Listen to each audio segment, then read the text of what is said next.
The galaxy had learned to respect humanity, not because humans were the strongest, the fastest, or the most technologically advanced, but because humans were unpredictable. They solved problems in ways that no one expected. They adapted, they learned, and they never gave up. It was this reputation that brought the attention of the Vorthons. The Vorthons were proud, sleek, and precise. Their ships gleamed like silver arrows as they glided silently through space. They were masters of technology and strategy. But they had one flaw. They underestimated humans. Commander Threx of the Vorthon fleet hovered over the holographic map of the Sol system. "These humans," he said, voice smooth and sharp. "They claim to have reached the stars, yet they are so primitive.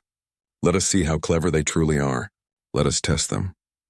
Meanwhile, aboard the human flagship Horizon, Captain Mira Talon adjusted the controls and smiled. Her ship was modest compared to the Vorthons, but it was smart, quick, and filled with the best minds Earth had produced.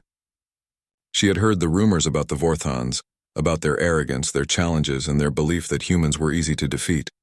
The first contact was formal, almost ceremonial. The Vorthons had sent a delegation to the neutral space station called Orion's Watch, a hub where species from across the galaxy met for trade, diplomacy, and occasional competitions. Humans and Vorthons faced each other in the Grand Hall, filled with holographic displays of star maps and technological schematics. "Humans," Threx began, his voice echoing with authority, "we offer you a challenge, a test of skill, intelligence, and courage. If you succeed, you may continue your expansion without interference. If you fail—" He let the threat hang in the air, though it was unnecessary. The humans were confident. Captain Talon stepped forward. Her calm, steady gaze met Threx's sharp eyes. "We accept your challenge, but we must warn you. We do not play by rules that make no sense. We find our own solutions." A murmur ran through the Vorthon ranks. They were not used to opponents who spoke like this. Most species cowered or obeyed, but humans smiled in the face of danger. The first trial was announced. Navigation through the Crimson Asteroid Belt, a region notorious for its chaotic gravitational fields and unpredictable debris. The Vorthons expected the humans to crash within minutes. The humans gathered in the control room. Mira studied the asteroid maps carefully, noticing patterns the Vorthons had ignored. "Look," she said, pointing to the hologram. "The belt isn't random. The larger asteroids follow a slow, predictable path. We can use them as shields and guide points." Her team nodded, trusting her instincts. They reprogrammed their ship's AI, combining it with manual controls, allowing the human pilots to adapt to sudden changes in real time. The ship hummed with energy as the plan was set into motion. The trial began. Vorthon ships shot forward precise and fast. Their technology was flawless, their calculations perfect. Humans followed, but slowly at first, studying every asteroid, every shadow, every subtle movement. Then Mira gave the order. Now. The Horizon and accompanying ships moved as if alive. They used the asteroids not as obstacles, but as guides. Solar winds, previously ignored, were harnessed to give their ships a sudden boost. The AI predicted shifts in gravity and debris with split-second accuracy. But the humans made the final calls, trusting intuition as much as technology. The Vorthons watched, puzzled. The humans were not faster, they were smarter. They dodged, weaved, and even used the gravitational pull of the largest asteroids to slingshot themselves forward. Within moments, they crossed the finish line. The hall erupted in silence, then murmurs. Threx could not hide his surprise. "Impossible," he muttered. "They should have failed." Captain Talon stepped forward again, calm and composed. "We observe. We think, we adapt. That is how we survive." It was not arrogance, it was truth. Humans had survived countless challenges on Earth, and now in space that same resilience showed itself. The next trial tested strategy. The Vorthons created a simulated conflict scenario, a fictional planet under threat from environmental collapse. Both sides had to manage resources, protect populations, and solve complex problems under time pressure. The Vorthons expected humans to fail. They had not mastered the Vorthons' sophisticated energy grids or planetary simulations, but humans approached it differently. Instead of trying to outmatch the Vorthons in brute calculation, they asked questions. What is the goal? Who are the people affected? How can we create balance?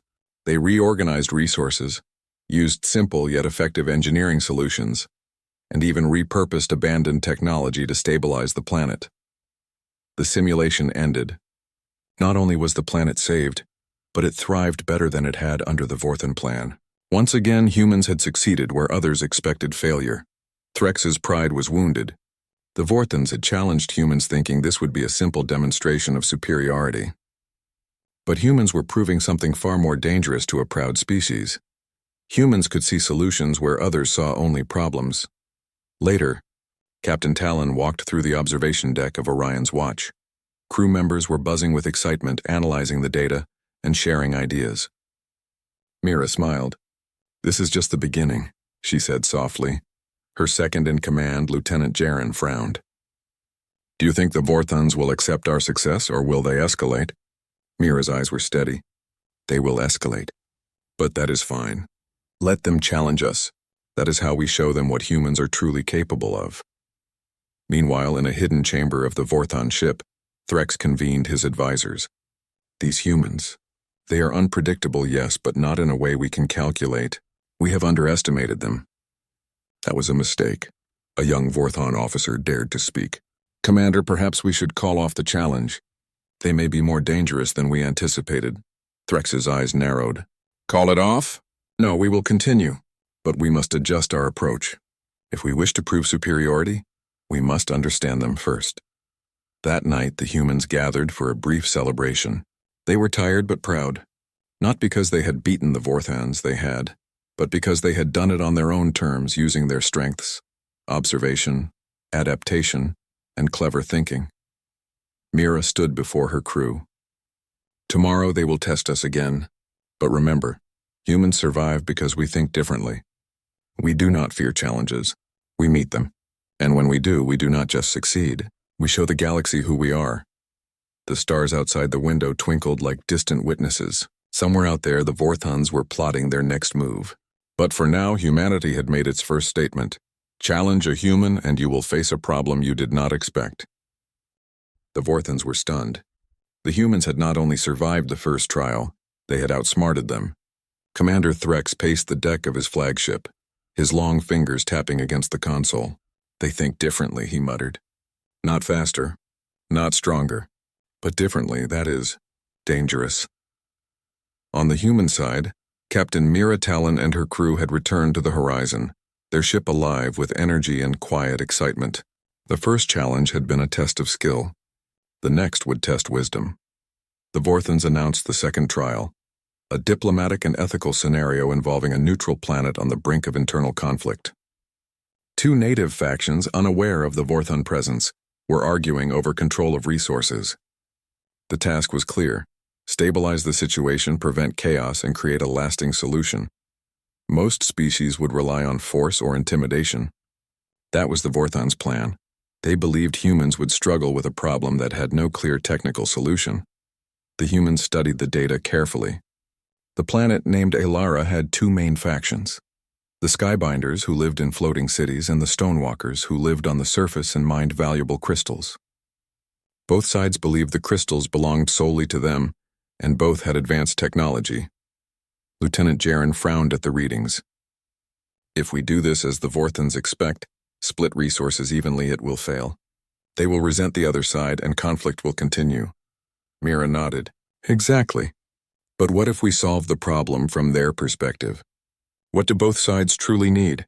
The humans sent their first message to Elara's leaders, not as a command but as a question. "What do you value most? What threatens your people?" The Skybinders replied with concern about energy shortages. Their floating cities depended on crystals for power. The Stonewalkers feared losing their homes and livelihoods. Mira and her team realized that neither side truly needed exclusive control. They needed security and trust. Humans are not the strongest species in the galaxy, but they excel at seeing solutions that others miss. They proposed a shared energy network, using unused crystals to power both communities. The humans also suggested a rotation system for resource collection, ensuring fairness. To ease tensions, they introduced the idea of joint education and technology exchanges. The factions were skeptical. Vorthans watched with quiet amusement, expecting the humans to fail. But humans didn't rely on authority. They relied on communication, logic, and understanding. Slowly, they guided the factions toward agreement. The breakthrough came when humans offered a demonstration. They built a small prototype energy hub using local materials, showing both factions how cooperation could benefit everyone. The Skybinders and Stonewalkers watched in awe as the hub powered a floating platform and a mining operation simultaneously. "It works," said a Skybinder engineer. "But is it safe?" "It works because it is simple, fair, and smart," Mira replied. "Humans often succeed by combining clever thinking with common sense. You can too." By the end of the trial, both factions agreed to a temporary truce. They pledged to expand the shared energy system under human guidance. The Vorthons were speechless. Their plans had failed, not because humans were stronger, but because humans thought beyond brute force. On the Vorthon flagship, Threx clenched his jaw. How did they do it? One of his officers dared to speak. They used empathy, Commander. They did not see this as a problem to conquer, but a problem to solve. Threx shook his head. Humans, they are not just clever. They are different. Back on the horizon, the crew celebrated quietly. The second trial had been about diplomacy, ethics, and strategy. Humans had succeeded once again. But Mira knew the Vorthons would not stop. They would escalate. And the next challenge would test not only skill and wisdom, but endurance, creativity, and courage. Sure enough, the third trial came quickly. The Vorthons announced a cosmic survival challenge. A planetoid on the edge of a star system was facing catastrophic collapse. A sudden gravitational anomaly threatened to tear it apart. Both humans and Vorthons were tasked with stabilizing it. Most species would respond with massive energy weapons or brute engineering. Solutions the Vorthons expected humans to fail at due to lack of raw power. But humans did not panic. They studied the anomaly, using telescopes, sensors, and computer models. Lieutenant Jaren pointed to the readings. "The gravitational fluctuations are irregular. If we apply raw force, we could worsen the collapse. We need a delicate solution." "Exactly," Mira said. "We do not compete with force. We solve with intelligence." The humans devised a multi-step plan. They would use the planetoid's own rotational energy to counteract the anomaly, harness solar winds to stabilize orbit, and employ a network of small, precise thrusters to adjust pressure points. Meanwhile, their AI predicted the planetoid's shifts in real time, allowing humans to respond to changes almost instantly. The Vorthons, confident in their massive stabilizers, launched powerful energy bursts. At first, it seemed effective, but the humans observed the anomaly carefully and noticed an unexpected feedback loop forming. The Vorthons' efforts could destabilize the planetoid completely if continued. Mira acted quickly. "We need to stabilize the system differently. Reduce energy output. Let's work with the anomaly, not against it." The human crew executed their plan. Small thrusters activated, solar winds were harnessed, and the planetoid began to stabilize. Slowly, steadily, it returned to a safe orbit. The Vorthons watched in disbelief. Not only had the humans saved the planetoid, but they had done it using far less energy and risk than the Vorthons had. When the trial ended, the humans had achieved success where brute force had failed. They had not only saved the planetoid, they had saved Vorthon pride in the process. The aliens could not deny that humans were extraordinary, but their pride made it difficult to accept. Captain Talon stood before her crew on the horizon. "Every challenge we face will test us in different ways," she said. "Skill, morality, strategy, courage. But one thing is certain. Humans think differently. We survive because we see solutions that others overlook, and that is something no alien can replicate." Meanwhile, the Vorthons began to reassess their approach. Threx convened his commanders. "These humans, they are not like other species. We can predict their technology, but not their thinking. They see solutions we cannot. We must understand them before we proceed further." One officer spoke hesitantly. "Commander, what if we are the ones being tested?" Threx considered this, his eyes narrowing. "Perhaps, but we will not fail. We will observe, we will learn, and we will adapt. Humans have surprised us, but that does not mean they are invincible." Yet even as the Vorthons plotted, humans continued their work. They did not wait for recognition. They explored, they studied, they learned. Each challenge revealed more of what made humans exceptional: persistence, creativity, cooperation, and moral intelligence. That night, Mira looked out at the stars, reflecting on the trials so far. We did not win because we are the strongest, she thought. We won because we understand the value of thinking, caring, and adapting. That is our true power. And somewhere across the void of space, the Vorthans were learning the same lesson, whether they wanted to admit it or not. Humans were not a species to underestimate, not by technology, by force, or by strategy. They were the galaxy's unpredictable force, the species that turned challenges into triumphs. The next trial was coming, Mira knew, and it would be harder, more complex, and even more demanding. But the humans were ready, because no matter what the Vorthans threw at them, humans had one advantage no other species could match: the human mind. The Vorthans were beginning to realize the truth. Challenging humans was not a simple contest. Every trial revealed something new, something they had never seen before. Humans were clever, adaptable, and unyielding, and worst of all, they were unpredictable.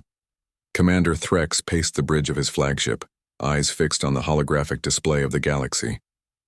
"We must find a way to defeat them," he said, voice tight. "They succeed in every test. Every challenge we design, they overcome it." One of his officers, a young Vorthan named Lyrak, dared to speak. "Commander, perhaps—" "We are the ones being tested." Threx paused, the words sinking in. "Tested by humans? They do not fight as we expect. They do not react as we predict. Every time we plan, they adapt. They find solutions we cannot foresee." Threx stared at the display of human ships docked at Orion's watch. They were quiet now, but he knew their minds were always active, always planning, always learning, and that thought made his chest tighten. The final challenge. The Vorthans decided on one last trial. A small star cluster on the edge of Vorthan space was experiencing unusual gravitational fluctuations. If left unchecked, entire planets could be displaced, and entire ecosystems destroyed. The task? Stabilize the cluster before disaster struck. To most species, this would have been an impossible task. The Vorthans believed their advanced technology made them capable of it. Humans were underestimated. Captain Mira Talon gathered her crew aboard the Horizon. "This will be our hardest challenge yet," she said. "Not because it is impossible, but because the Vorthans will try to think for us. They will try to force solutions, but we know better. We do not follow patterns others expect. We create our own." Lieutenant Jaren nodded. "And we will save lives, not just prove a point." "Exactly," Mira replied. "That is what makes humans, humans." The Horizon and its fleet arrived at the cluster. The planets shimmered like jewels against the void, each moving unpredictably due to gravitational anomalies. Sensors showed that one planet, Vera, had unstable orbits that threatened neighboring worlds. The Vorthans immediately activated their massive stabilizers, powerful beams of energy designed to force planets into correct orbits. At first it seemed to work, but the humans noticed something subtle. "Look at the data," Jaren said. "Their stabilizers are too rigid. They are forcing the planets, but the energy is creating feedback loops. If they continue, they could make the system collapse faster." Mira frowned. "Then we do it differently. Not with force, but with balance." The humans deployed small, precise thrusters on key asteroids and satellites, creating a network that gently adjusted gravitational pull. They used solar winds and magnetic fields to stabilize minor shifts, while their AI continuously recalculated the best points of intervention. The Vorthans observed, confused. "Why are they using so little energy?" one officer whispered. "They should be using more. Like us. Humans do not solve problems the way we do," Threx growled. "They do not rely on power. They rely on understanding." Hours passed. The Vorthans worked with brute force, the humans with intelligence and care. Slowly, steadily, the cluster began to stabilize. And then something remarkable happened. A small moon of Vera, previously thought to be unstable, aligned perfectly with the other planets. The gravitational waves calmed and the cluster achieved harmony. The humans had succeeded, not by overpowering the system, but by thinking with it. The Vorthans' realization. The Vorthans were silent. They had witnessed human skill, human ingenuity, and human empathy in every challenge, and now the final trial had proved it beyond doubt. Humans were exceptional. Threx sat in his command chair, his pride wounded but his mind racing. "We have underestimated them at every turn," he admitted. "They do not fight the way we fight. They do not think the way we think, and that is dangerous. Lirak nodded slowly. Commander, they have shown us something important. Humans do not need to dominate to succeed. They survive because they understand, they adapt, they cooperate. Threx clenched his jaw. Yes, and we have learned the price of underestimating them. Across the observation decks, the Vorthons realized another truth. Humanity's power was not measured in weapons or technology alone. It was in thought, creativity, and compassion. They had challenged humans expecting a battle. Instead, they had been taught humility. The humans' response, Captain Mira Talon and her crew did not gloat. They did not celebrate victories with arrogance. Instead, they offered guidance. A Vorthon officer approached Mira cautiously. Humans, how did you do it? How did you manage to succeed where our calculations failed? Mira smiled. We did not just calculate. We observed. We adapted. We cared about the outcome, not the glory. That is the difference, Lieutenant Jaren added. We are not better because we are stronger. We are better because we think differently. The Vorthons absorbed these words. Some nodded slowly, understanding finally dawning. Others looked away, unwilling to admit they had misjudged humans. Mira turned to the stars. This is what it means to be human, she said softly. We face challenges and we find solutions not for power but for survival, for growth, for understanding. That is our true strength. The price of underestimation. The Vorthons faced a choice: retreat, continue to challenge humans, or work together. Their pride was shaken, their plans thwarted not by weapons but by human ingenuity. They chose humility. They admitted publicly that underestimating humans had been a mistake. Across the galaxy, news spread.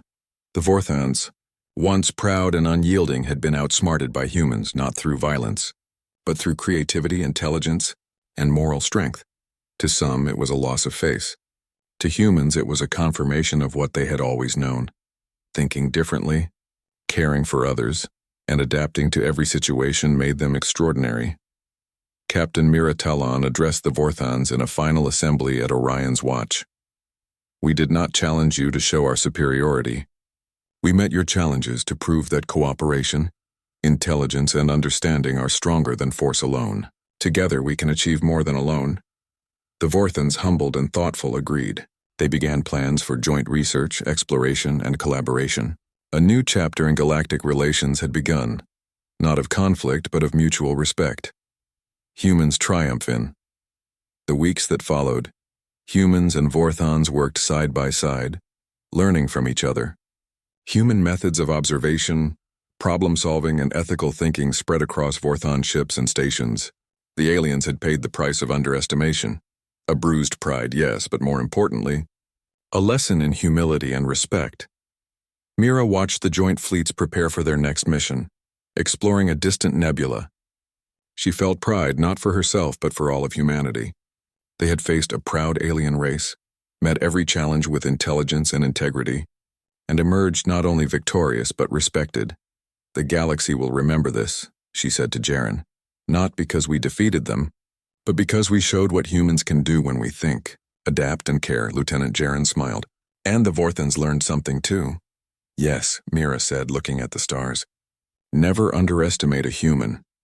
As the fleets moved into the uncharted regions of space, humans continued to shine as the galaxy's exceptional species, not the strongest, not the fastest, but the smartest, the most adaptable, and the most enduring. The Vorthons had challenged humanity, and in doing so had paid the price of arrogance. They had learned that humans were not to be underestimated, and that lesson would echo across the stars for generations to come.